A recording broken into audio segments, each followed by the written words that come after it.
I've been using Android phones as my primary device of choice for quite a few years now, and of course I also use an iPhone, but for the most part this has been my secondary device. Now why is that? So of course both the platforms have their pros and cons. Some prefer iOS, some prefer Android. For me, Android works best, and the main reason behind this is that iOS, I feel, still has some major pain points that just doesn't let me primarily switch to an iPhone over an Android smartphone.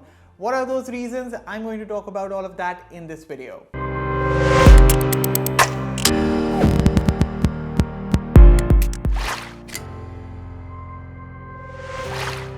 Hello everyone, Aman here for Fiiber, and before we get on with the rest of the video, consider hitting that red subscribe button for detailed tech videos and also turn on the bell so that you don't miss any of our latest updates. With that said, let's get started.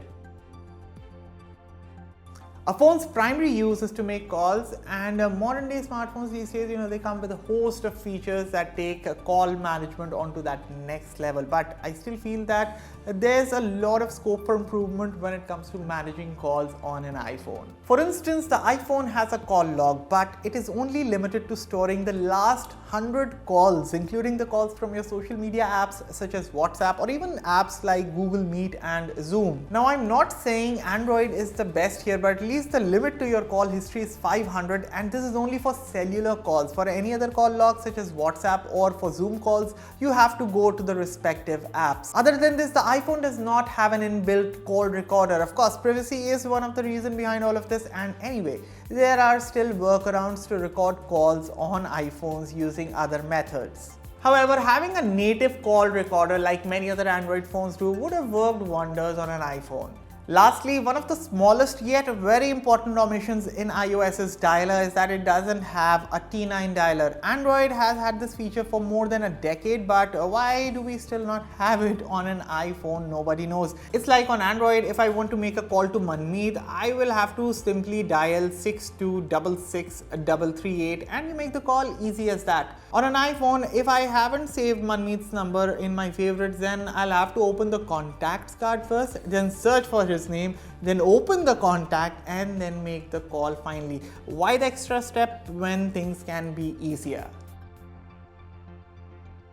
When it comes to typing on a phone, by far my keyboard of choice has been Gboard by Google, and looking at some of the basic features in Gboard, it makes me think that how crippled the stock keyboard on an iPhone is. Now before we go any further, let me tell you that yes, Gboard is available to download on iPhones as well. However, it doesn't offer the same level of functionality as it does on an Android smartphone. So talking about the stock iOS keyboard now, something as basic as a dedicated number row is not present here. Apart from this, there's no option to adjust the height of the keyboard, let alone resizing the keyboard according to your personal preference. On top of this, key features such as a one-handed keyboard and a floating keyboard are totally missing in the stock iOS keyboard. Finally, clipboard feature on Android that lets us copy something from one place and paste it in some other app using the Gboard is again something that is not there on the iOS keyboard. Android or iOS, WhatsApp is the go-to messaging platform for many people across the globe. Now, of course, there are some platform-specific features that both iOS and Android have. However, there are some basic set of features that simply make much more sense on WhatsApp for Android. For instance, by default, the chat section on WhatsApp for iOS is the fourth tab from the bottom. Unlike Android, when you open WhatsApp, you are automatically taken to the chat screen. Similarly, you can't swipe around the WhatsApp UI on iOS as how you do it intuitively on an Android smartphone. Apart from this, selecting chats on WhatsApp or iOS asks you to first hit the edit button in the top left and then select the chats one by one. However, on Android, you can simply long press on a chat to select it and simply take action after that. Moving on, forwarding a text again involves an additional step on WhatsApp or iOS, wherein you first long press on a chat, then tap forward, then again tap the forward button and then finally forward it to the sender. Unlike on Android, where you simply select the chat to forward by long pressing, then you tap the forward icon and send it to the concerned person. Similarly, for sending photos also on Android, you tap the camera icon and you start selecting multiple photos by simply long pressing on them, and then you start sending them. But for sending media on WhatsApp for iOS, there is one extra step once again, where you first tap the camera, then select one photo first. After that, to select multiple photos, you again tap the plus icon, then start selecting multiple photos, and once done, hit send. So these were some of the things that simply make WhatsApp for Android intuitive rather than using WhatsApp on an iPhone.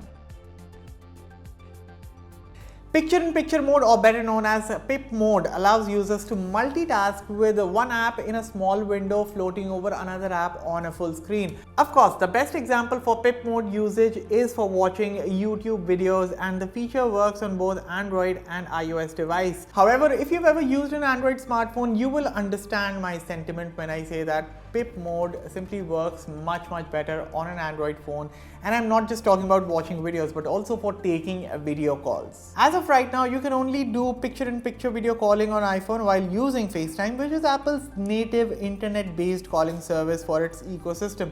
However, many other popular apps such as WhatsApp, Google Duo, which is now integrated into Google Meet, or even Zoom cannot run PIP video calls on an iPhone. For instance, on an Android smartphone, if I'm on a WhatsApp video call, then I can literally minimize the app, go to the main menu and fire up another app, and the caller window will still be active. But if I try to do the same thing on an iPhone, say for instance, I'm on a WhatsApp video call on my iPhone, and in between the call, I go to the main menu.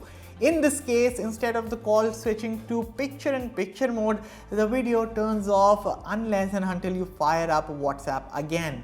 So of course, FaceTime is an iOS exclusive, and picture-in-picture mode works for FaceTime video calls and everything is great, bravo. But apps like Zoom, WhatsApp and even Google Meet, they work perfectly fine with picture-in-picture mode on an Android phone too, and it's about time they worked fine on an iPhone as well.